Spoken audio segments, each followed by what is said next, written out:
Have you ever followed a dewy skin makeup tutorial in the hopes of looking like this? But in reality, your skin just ends up looking oily, not dewy, and your makeup just looks like it's about to melt off of your face? Well, today I'm here to explain some of the factors that can influence your ability to pull off a dewy skin finish. I'm also going to be talking about what exactly it is that you're likely doing wrong and how to correct it so you can get beautiful, glowing skin instead of oily and tired looking skin.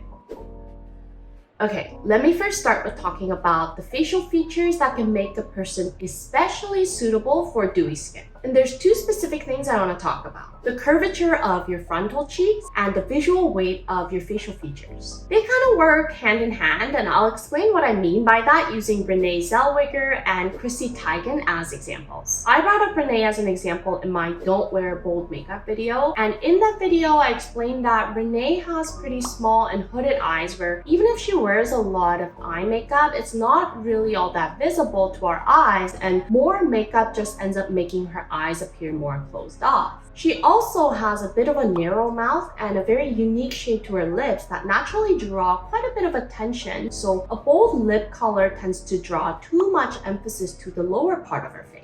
And her overall coloring is also very soft, so a harsh color on her lips looks kind of out of place. So for these kinds of faces where it's sort of difficult to place the focal point on either the eyes or the lips with makeup, I suggested a skin-focused look, which Renée actually wears quite flawlessly. Her makeup looks are almost always about glowy or dewy skin and glow in the cheeks area especially. But an important factor that I didn't mention in my previous video that makes Renée so suitable for a dewy skin finish is the curvature in her frontal cheeks. Now, we all have this curvature in our frontal cheeks when we smile, like that.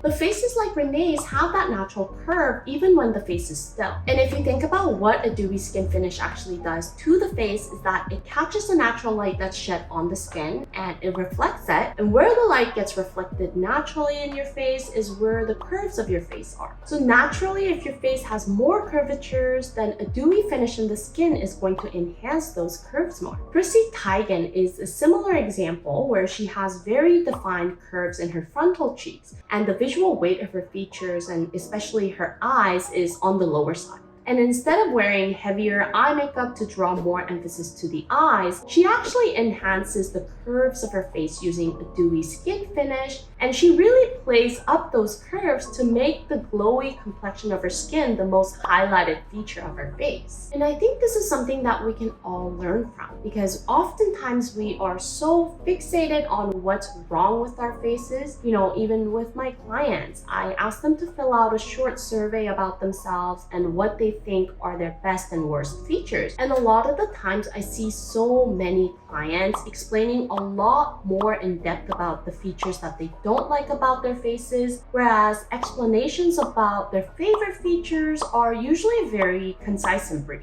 And I think it's a bit of a habit that we as women have developed in response to the extremely unrealistic expectations about beauty in our society today. But like Chrissy and Renée, rather than trying to hide or enhance a feature that may not be our strongest suit, bringing more emphasis and highlighting our best features is what truly enhances our own beauty, in my opinion. Anyway, enough with the cheesy pep talk and going back to dewy skin. If you have really full and curvy frontal cheeks, but your facial features happen to have low visual weight, then using your skin as the main focal point of your makeup look to highlight a healthy looking glow is my suggestion for you. Now, what about if you have the curvature in your frontal cheeks, but your features have high visual weight?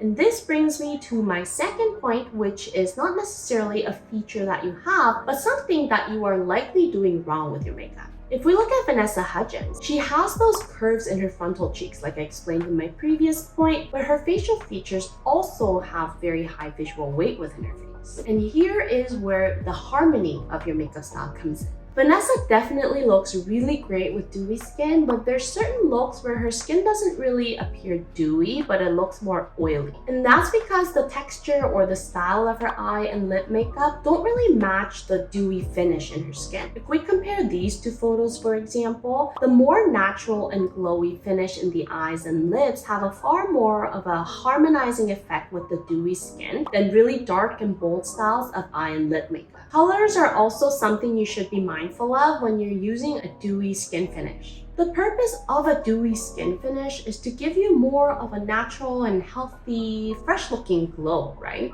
So when you pair the finish with colors that really pop, or when you use more unusual colors that you wouldn't normally find in more natural looks, instead of enhancing the natural glow of the skin starts to look more oily and kind of out of place with the rest of your makeup. And this is what I mean when I say that the makeup looks like it's melting off of your face rather than highlighting a healthy glow. You know, it just looks like you've had this makeup on for hours without any touch-ups. So when you have high visual weight in your features already have a natural tendency to draw a lot of attention or emphasis to themselves. And when you're trying to make your skin the focal point of your makeup look, the rest of your features shouldn't really clash with that. So techniques that bring even more emphasis to your facial features kind of work against the look that you're trying to achieve. So texture, color, the overall boldness, these are all factors that you should keep in mind, and you should try to harmonize these factors in a more subtle and natural way when you're trying to go for that dewy skin look. And this rule actually really applies to both types of faces that have high or low visual weight.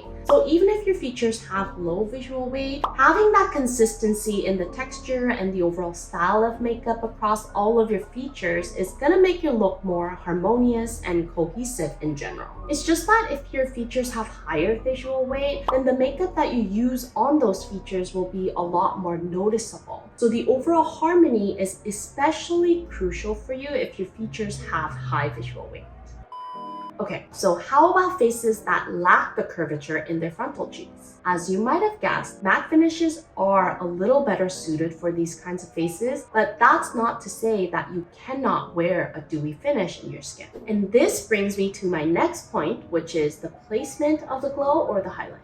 Shay Mitchell is a great example of a face that has more of a flatter frontal cheeks area, and she definitely opts for more matte finishes in her skin in general, and that's partially because oftentimes her overall makeup style in her eyes and lips are on the matte and bolder side as well. But even when the eye and lip makeup are more on the natural side, the dewy finish in her skin when it's all over her face acts more as a distraction rather than enhancing her glow. With Shay, she does have quite high visual weight in her features, and in my opinion, bolder makeup styles with the matte skin finish works best for her face overall, but I think this can be a bit of a personal preference thing as well. So if you guys disagree with me, then let me know in the comments what your thoughts are. So with these types of faces, if you are looking to wear a dewy skin finish in your makeup look, then choosing the right placement in where the glow is going to be is really important. With Shay, even when she wears a dewy skin finish, she places her highlights very carefully and keeps the rest of her skin matte. Now, where you're going to add the glow is also going to be dependent on your proportions as well, but generally speaking, the areas that you want to add glow, as you might already know, are your cheekbones, the nose bridge, and your forehead. And the areas that make your skin appear oily and not dewy are your smile lines, along the sides of your nose and your frontal cheeks, and in between the eyebrows. If you naturally have oily skin like me, you probably already know why I'm telling you to avoid these areas, because the sides of your nose, around here, and the area between your eyebrows, and sometimes even in your chin if you have really oily skin, these are the areas that produce the most amount of oil. So when you add glow to these areas, it can make your skin appear more oily instead of glowy or dewy. So try to avoid these specific areas when you're adding glow to the skin. Especially along the sides of your nose here. This is the first area where your pores will start to enlarge. And if you already have enlarged pores, a dewy or a glowy finish can accentuate that texture more. So be mindful of where your pores are really visible within your face if you do have some noticeable texture in your skin. And a similar logic applies to areas like your smile lines. A dewy skin finish tends to highlight any ridges or lines in your face more. So if you have really prominent smile lines, or if you have any areas with a lot of wrinkles in your face, then avoiding using a dewy finish in those areas would be my suggestion. I think that Dua Lipa is another great example with flatter frontal cheeks that looks better with a matte skin finish in general, but I'm actually working on part 2 of my You Need More Eye Makeup series where I'll explain more about Dua Lipa's face. So if you're interested in that topic and you haven't subscribed to my channel yet, make sure to do that and turn on your notifications before you go. And if you haven't watched my first video about faces that could use more eye makeup with Anya Taylor-Joy as an example, I'll link it up here for you to check out next. I'll see you in my next video, and until then, stay unique and stay gorgeous.